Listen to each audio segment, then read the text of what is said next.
নারীরা নাকি কিছুতেই আটকায় না। ইসলামে নারীদের আটকানোর আদৌ কোনো জায়গা কি আছে? ভাইরা আমার, এই একটা আলোচনা, বরং কোনো কোনো ক্ষেত্রে কেওয়াজ এবং আপনার অহেতুক এই ইস্যুকে কেন্দ্র করে অহেতুক নানা কথাবার্তা আমরা সোশ্যাল মিডিয়াতে দেখতে পাচ্ছি, শুনছি, মানুষ বলছে। আসলে কিছুদিন পর পর আমাদের এক একটা আইটেম হাতে আসে। ওই আইটেমটা হাতে পেলে আমরা আমাদের সবার মেধা বুদ্ধি সব ক্ষয় করে সেখানে আমরা নানান রকমের মতামত দিতে থাকি।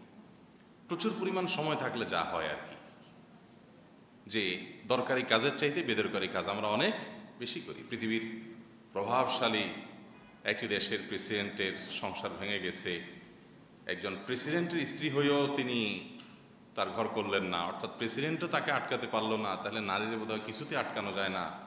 নারী একেবারে আপনার কোনো কিছুর কাছেই সে মাথা নত করে একেবারে লেগে থাকে না, কিছুতেই নারীকে আটকানো যায় না। এইসব আলাপ সালাপ চলছে। আবার অনেকে বলছে আটকানো যায় এটাতে সেটাতে, অমুকটাতে আটকে তমুকটাতে আটকে, নানান আলোচনা চলছে।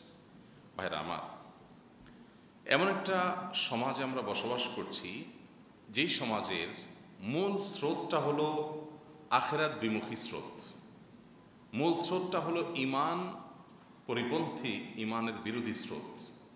যার কারণে একজন ঈমানদার তার ঈমানের জায়গা থেকে, আখিরাতের প্রতি বিশ্বাসের জায়গা থেকে যখন এইসব বিষয়গুলোকে দেখে, তখন তার কাছে এগুলো অনেকটা হাস্যকর মনে হয়।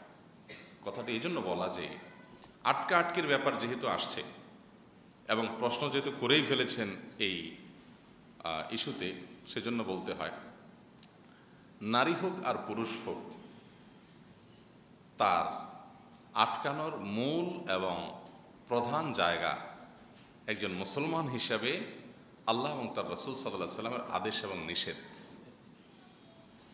আল্লাহ এবং আল্লাহ রসুল সাল্লাল্লাহু আলাইহি সাল্লাম, আল্লাহর কোনো আদেশ, নবী সাল্লাল্লাহু আলাইহি সাল্লামের কোনো নির্দেশ, আল্লাহ নির্দেশের আলোকে এটা যদি পেয়ে যায়, তাহলে মুসলমান পুরুষ হোক আর নারী, বৃদ্ধ হোক আর যুবক, ধনী হোক আর গরিব, যেই হোক না কেন, সকল মুসলমানের আটকাবার ঠেকার একটা জায়গা আছে। সেটা হলো আল্লাহর আদেশ এবং আল্লাহ নির্দেশ করেছেন, এটা তার ঠেকার জায়গা, এটা করতে হবে তার, ব্যাস। আল্লাহ নিষেধ করেছেন, এটা সে করবে না, এখানে এটা তার ঠেকা, এখানে ঠেকে গেছে সে। আল্লাহ নিষেধ করেছেন, কারণ আল্লাহ যা আদেশ করেন, আল্লাহ যা নিষেধ করেন, সেটা মেনে চলার মধ্যেই বান্দার কল্যাণ। অন্য কোনো পথে এটা লঙ্ঘন করার মধ্যে কল্যাণ থাকার কোনো স্কোপ টোটালি নেই। এই জন্য একজন মুসলমান নারী, তার আটকাবার জায়গা হলো আল্লাহর আদেশ নিষেধ। আল্লাহ সুবহানাহু ওয়া তাআলা নির্দেশ করেছেন, তুমি তোমার সংসার জীবনে এই এই পদ্ধতি পথ পন্থা অবলম্বন করো, তুমি সবর করো, তুমি শুকর করো। তো এটা তার ঠেকার জায়গা, এখানে সে আটকে গেছে, কারণ আল্লাহ নির্দেশ করেছেন। এবং এই আটকানোটা বাহ্যিকভাবে আটকানো না, এটা মূলত তার চূড়ান্তভাবে বিজয়ের পথ মাত্র, সিঁড়ি মাত্র। কারণ আল্লাহ নির্দেশের কাছে যদি সে নিজেকে ঠেকাই দিতে পারে, তাহলে তার সফলতা। ঠিক একই কথা পুরুষের জন্য প্রযোজ্য। পুরুষ সে আটকে কোথায়? স্ত্রীর প্রতি সে অবিচার করতে যাবে, জুলুম করতে যাবে, অন্যায় করতে যাবে, কিন্তু পারবে না। কেন? কারণ আল্লাহ তাআলা কোরআনে নির্দেশ করেছেন, ওয়াশিরুহুন্না বিল মারুফ, তোমরা তোমাদের স্ত্রীদের সাথে, তোমাদের জীবন সঙ্গিনীদের সাথে তোমরা পুরুষরা সুন্দরভাবে জীবন অতিবাহিত করো। তোমাদের জীবনকে কাটাও তোমরা সুন্দরভাবে, উত্তমভাবে। ছেঁচড়ার মতো, চালারের মতো, খারাপ মানুষের মতো, ছোট লোকের মতো আচরণ তাদের সাথে করিও না। তাহলে পুরুষ এসে ঠেকে যায়। স্ত্রী অনেক সময় অনেক কিছু করে, কিন্তু শরিয়ার সীমানা ডিঙ্গাবার সুযোগ মুসলমান পুরুষের নাই। তাহলে পুরুষ এসে আটকে গেছে কোথায়? আল্লাহর আদেশ এবং নিষেধের কাছে। আমরা সবাই আটকে যাই আল্লাহর আদেশ এবং আল্লাহর আদেশ নিষেধ ছাড়া। কোথাও আমরা আটকেলে সাময়িকভাবে আটকেতে পারি, সেটাও আল্লাহর আদেশ নিষেধের আলোকে। এছাড়া মুসলমান আসলে আটকাবার আর কোনো জায়গা নেই, সেটা পুরুষ হোক আর নারী হোক। এটা হলো একজন মুসলমান হিসেবে আমার দৃষ্টিকোণ। আল্লাহ তাআলা আমাদেরকে পরিপূর্ণভাবে আল্লাহর কাছে নিজেকে সারেন্ডার করার তৌফিক দান করুন।